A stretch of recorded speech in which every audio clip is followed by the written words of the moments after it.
मशरिक़ वस्ता में एक तरफ जंग चल रही है, जंग जैसे हालात हैं, काफ़ी ज़्यादा तबाही मशरिक़ वस्ता में हो चुकी है। जिस तरह से अमेरिका के जो इंफ्रास्ट्रक्चर है, अमेरिका के जो एयर डिफेंस सिस्टम है, अमेरिका के जो एयर बेस हैं, उन्हें काफ़ी ज़्यादा नुकसान पहुंचाया गया है। और इस जंग के दरमियान ईरान की तरफ से कई बार ड्रोन और मिसाइल के ज़रिए से सऊदी अरब में भी अमेरिकी जो तंसीबात हैं, अमेरिकी जो इंफ्रास्ट्रक्चर है, उसे भी निशाना बनाया गया।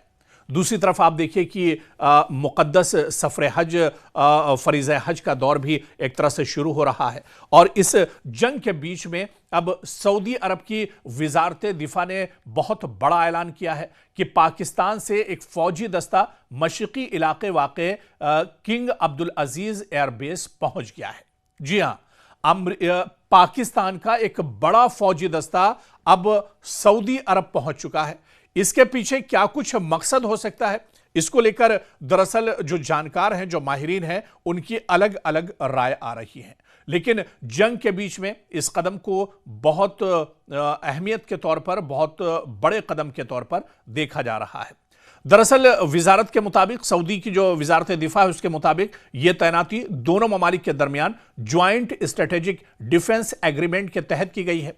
और पाकिस्तानी दस्ते में हम आपको बता दें, जो दस्ता सऊदी अरब में पहुंचा है, यहां पर पाक एयरफोर्स यानी पाक फजाइया के फाइटर तैयारे शामिल हैं, सपोर्ट एयरक्राफ्ट भी इस दस्ते में शामिल हैं।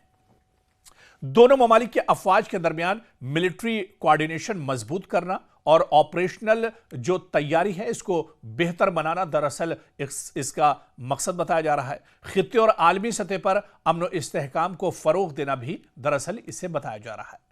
आपको बताते चलें कि पाकिस्तान और सऊदी अरब ने सितंबर 2025 में एक अहम दिफाई मुआहिदा किया था। और इस मुआहिदे के मुताबिक अगर किसी एक मुल्क पर बैरूनी हमला होता है, यानी अगर सऊदी अरब या पाकिस्तान पर कोई तीसरा मुल्क हमला कर देता है, तो इस हमले के नतीजे में उसे दोनों ममालिक पर हमला तसव्वुर किया जाएगा। यानी अगर कोई सऊदी अरब पर हमला करता है तो पाकिस्तान यह तसव्वुर करेगा कि उसके ऊपर भी यह हमला किया गया है, और इस जंग में पाकिस्तान भी सऊदी अरब की तरफ से एक तरह से खड़ा हो जाएगा।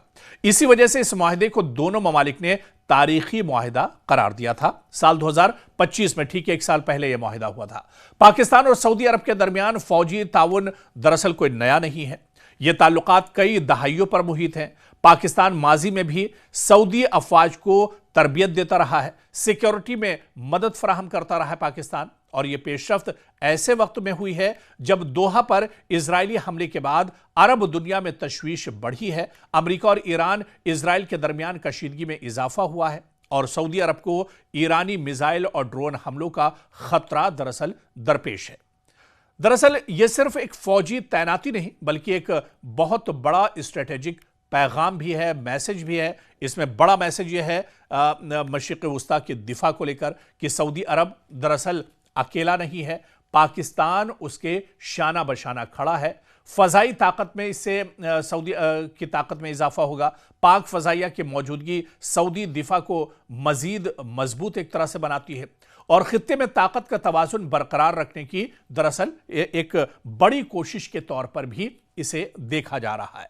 तो जो मुआहिदा साल 2025 में सऊदी अरब और पाकिस्तान के दरमियान हुआ था, दरअसल इस मुआहिदे को अब मजबूती मिल रही है, और पाकिस्तान से एयरफोर्स का एक बड़ी टुकड़ी, ये कहा जाए कि सऊदी अरब पहुंच चुकी है। सऊदी अरब की अब पूरी हिफाजत दरअसल पाकिस्तान के हवाले है, और पाकिस्तान दरअसल सऊदी अरब की फौज के साथ मिलकर सऊदी अरब की हिफाजत एक तरह से करेगा। लेकिन इस जंग के बीच इसे एक बहुत बड़े मोड़ के तौर पर और एक बहुत बड़े कदम के तौर पर देखा जा रहा है।